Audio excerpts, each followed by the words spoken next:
Bonjour tout le monde, aujourd'hui moi et Laurelie allons vous parler des ITSS et le dépistage chez les femmes et les hommes. Donc, moi, pendant l'exposé, je vais commencer par vous dire c'est quoi l'ITSS. Je vais vous en présenter deux. Ensuite, je vais vous en présenter deux moyens de dépistage. Puis, je vais finir par vous parler de l'accessibilité de ces dépistages-là au Québec. Donc, pour mon intro à moi, je vais vous parler des différents ITSS. Donc, je vais vous en nommer quelques-uns. Je vais vous parler des dépistages qui doivent se faire dépister et les préventions. En bref, un ITSS, c'est une abréviation qui veut dire infection transmise sexuellement et par le sang. Et ça, c'est des maladies causées par des bactéries, des virus ou des parasites. Premièrement, la chlamydia, vous en avez probablement déjà entendu parler parce que c'est une des ITSS les plus courantes qui est causée par la bactérie Chlamydia trachomatis. Puis, elles sont publiques, c'est autant les hommes que les femmes. La chlamydia, ça se transmet par des rapports sexuels non protégés, mais c'est aussi possible que ça se transmette de la mère à l'enfant pendant les accouchements.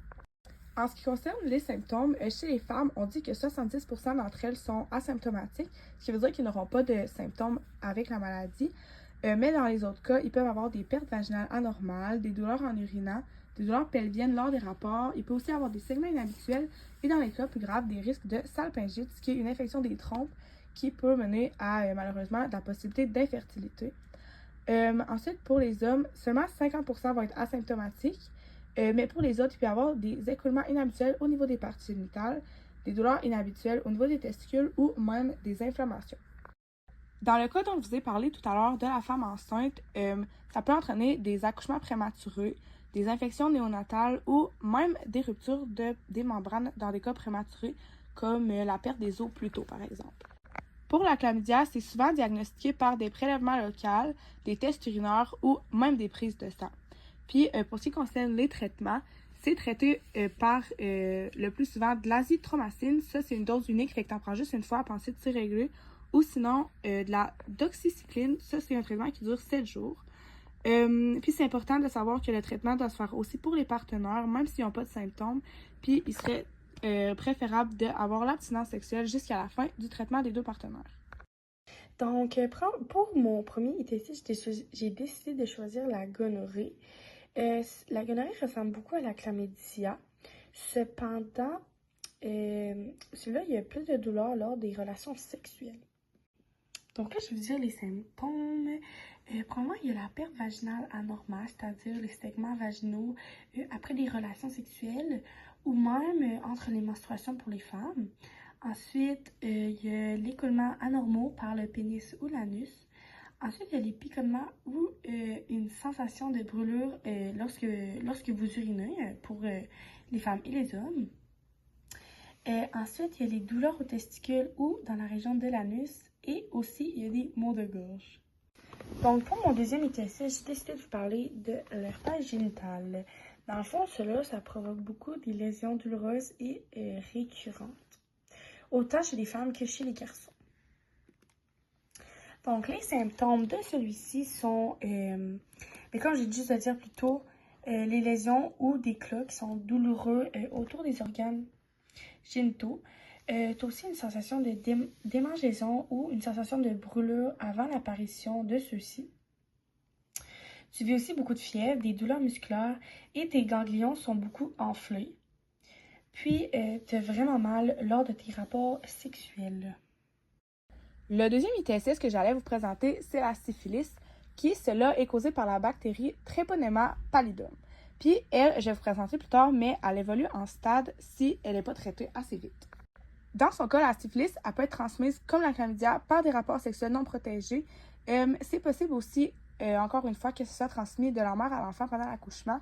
Puis, dans son cas, ça se peut que ce soit transmis avec le contact du sang contaminé, mais tu sais, c'est quand même rare, là.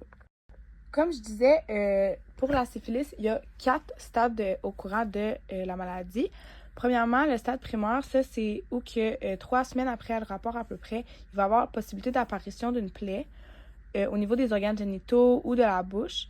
Puis le deuxième, si c'est pas traité, ça peut mener à une éruption cutanée au niveau de la paume des mains ou de la paume des pieds.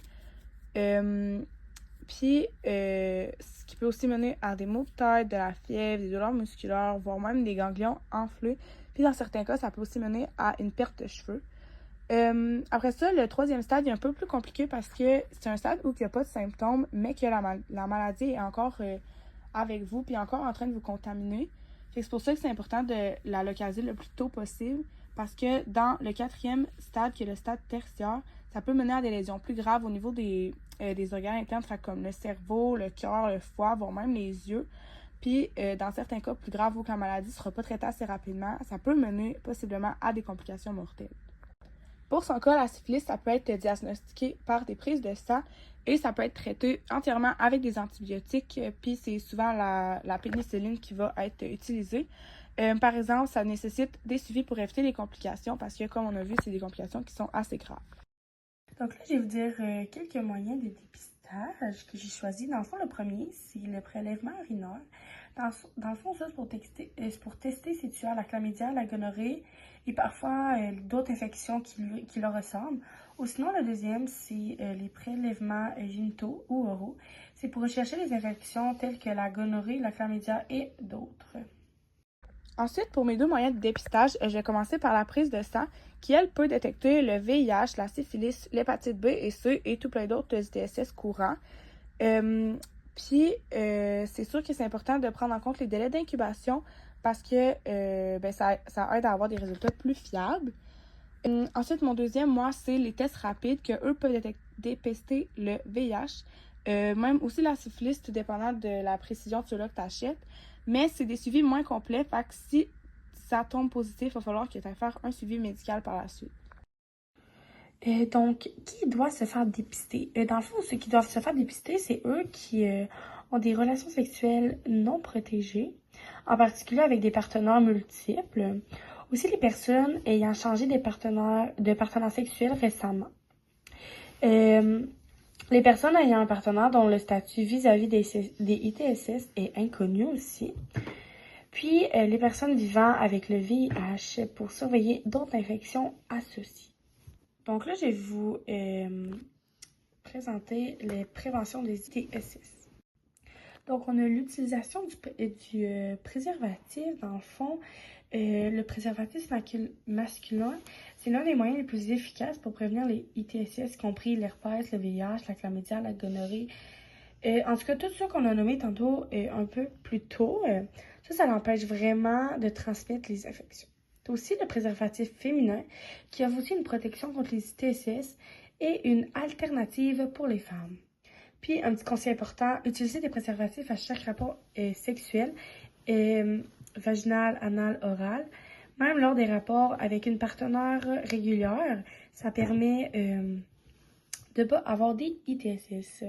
Mon deuxième point, c'est limiter le nombre de partenaires sexuels. Dans le fond, réduire le nombre de partenaires sexuels, ça permet vraiment de réduire l'exposition au ITSS. Ça veut dire que tu vas vraiment avoir moins de chances d'en avoir que si tu es autant en train d'avoir des rapports sexuels avec d'autres personnes, là, tu vas moins le savoir. Puis aussi une relation amoureuse dans laquelle les deux partenaires sont testés et se protègent. Dans le fond, ça, c'est l'une des meilleures stratégies de prévention. Puis aussi de la communication avec ton partenaire sur le test que vous avez fait. Donc, tu le sais si lui en a ou si toi tu en as. Pour terminer, je vais vous parler de l'accessibilité des dépistages au Canada et au Québec. Fait que proche d'ici, vous pouvez aller vous faire tester gratuitement dans des CLSC avec ou sans rendez-vous, c'est à votre discrétion. Ensuite, il y a les cliniques médicales. Fait que dans le cas des cliniques publiques, ça va être des consultations avec des médecins qui vont être couvertes par la RAMQ. Mais dans le cas des cliniques privées, ça va être des services plus rapides, par exemple, qui vont être payants. Ensuite, il y a aussi des endroits avec des cliniques spécialisées dans les ITSS et les VIH. Il y en a quelques-unes au Québec. Et comme j'ai parlé tantôt, des tests à domicile qui sont en vente dans les pharmacies ou dans des programmes communautaires. Donc, pour conclure, la prévention des TSS repose vraiment sur une combinaison de stratégies, c'est-à-dire l'utilisation des méthodes de protection comme le préservatif, la vaccination, le test, la réduction de comportements à risque et la communication ouverte avec ton partenaire. Ça adopte aussi un comportement de manière responsable qui contribue non seulement à protéger ta santé, mais aussi à protéger la santé de ton partenaire. Donc, pour conclure, j'aimerais ça rappeler que même si c'est un sujet tabou, les ITSS sont prévenables, détectables puis sont traitables. Fait que c'est important de ne pas être gêné puis de ne pas laisser s'emporter par le jugement parce que c'est toujours mieux de se faire traiter afin d'éviter de répandre les maladies. Merci de nous avoir écoutés.